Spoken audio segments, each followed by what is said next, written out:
Estás escuchando un devocional del reto Mujer Verdadera 365 cronológico. Día 192. Amós, capítulos 1 al 5. Escrito por Albelina Reyes de Hinojosa. Leído por Rosa Arreguín. El día de ayer veíamos a Isaías haciendo unas profecías para el reino de Judá. Hoy veremos el libro de Amós, ya que el ministerio de él se desarrolla durante los reinados de Jeroboam II en Israel y de Uzías en Judá. Es decir, la conexión cronológica entre el libro de Amós y el libro de Isaías en los primeros 8 capítulos se puede ver en el contexto histórico compartido por ambos profetas.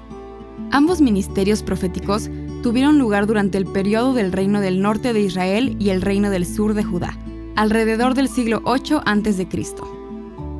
Tanto Amós como Isaías estaban profetizando durante un tiempo de decadencia moral y espiritual en Israel y Judá. Ambos profetas estaban llamando al arrepentimiento y advirtiendo sobre las consecuencias del pecado. Aunque sus ministerios podrían haberse superpuesto ligeramente en términos de tiempo, ambos estaban actuando como mensajeros de Dios en un periodo crítico de la historia de Israel y Judá. Amós, capítulos 1 al 5. El libro de Amós pertenece al grupo de los profetas menores. Esto no significa que son libros de menor importancia, sino más bien de menor extensión en cuanto a su contenido. Este profeta nos brinda información sobre sí mismo. Él era uno de los pastores de Tecoa, boyero, conductor de bueyes al trillar y cultivador de higueras.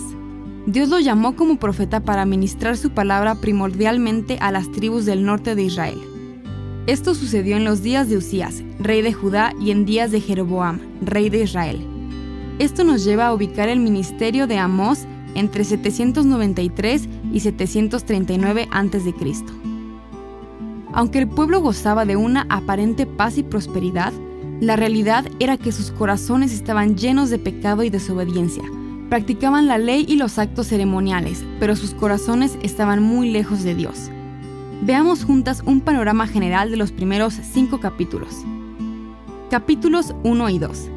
Estos capítulos contienen declaraciones de juicio contra Israel y 7 de sus vecinos. Estos eran Damasco, Gaza, Tiro, Edom, los amonitas, Moab y Judá. Estas ciudades vecinas son acusadas por una gran diversidad de pecados, entre ellos la violencia y la opresión que cometían contra los más necesitados. Desecharon la ley del Señor, pero la mayor acusación se le da a Israel. Capítulo 2, versículos 6 al 16. Capítulo 3.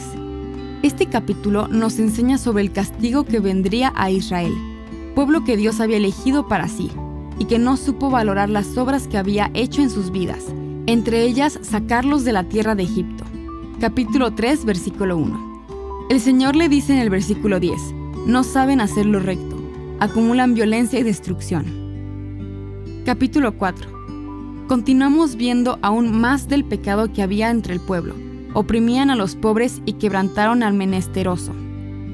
Dios les declara varias veces en distintos versículos, ustedes no se han vuelto a mí. A este pueblo se le advierte que serían juzgados por el Señor, Dios de los ejércitos. Capítulo 5. Este capítulo nos lleva a ver que aunque Dios es justo y fuego consumidor, que aborrece el pecado, siempre nos da una salida para ser librados de la ira venidera, y esta salida es el arrepentimiento. Además, este pueblo sí que tenía razones para volverse al Señor por todo lo que había hecho. Ellos aborrecían al que hablaba con integridad, imponían fuertes impuestos sobre los pobres, oprimían al justo y rechazaban a los pobres. Dios les dice que aunque ofrecieran holocaustos y ofrendas, Él no los aceptaría. Y es que la Biblia siempre nos ha mostrado que no se trata de sacrificios. Recordemos estos versículos. Porque me deleito más en la lealtad que en el sacrificio, y en el conocimiento de Dios que en los holocaustos. Oseas, capítulo 6, versículo 6. También leemos en Mateo 9:13. Id pues y aprended lo que significa, misericordia quiero y no sacrificio, porque no he venido a llamar a justos, sino a pecadores al arrepentimiento. Es decir, Dios es el mismo de ahora y de siempre. Así que el pueblo no necesitaba llevar ofrendas y holocaustos. El pueblo necesitaba arrepentirse delante de Dios, volverse a Él y dejar atrás todas sus iniquidades. 4 veces el pueblo es exhortado a que busquen al Señor y obren conforme a su voluntad. Versículo 4. Búsquenme y vivirán. Versículo 6. Busquen al Señor y vivirán. Versículo 14. Busquen lo bueno y no lo malo para que vivan. Versículo 15. Aborrezcan el mal, amen el bien y establezcan la justicia. Para meditar. ¿Albergamos en nuestro corazón alguna de las actitudes de Israel? ¿Sentimos gratitud por ser parte de su pueblo? ¿Cómo usamos nuestros bienes? ¿Cómo tratamos a los más vulnerables y frágiles? De seguro que algún día nos encontraremos con nuestro Dios, pero no para juicio, sino para regocijo, pues en Cristo hemos sido justificadas. ¿Cómo te estás preparando para ese día? Para más contenido como este, visita avivanuestroscorazones.com.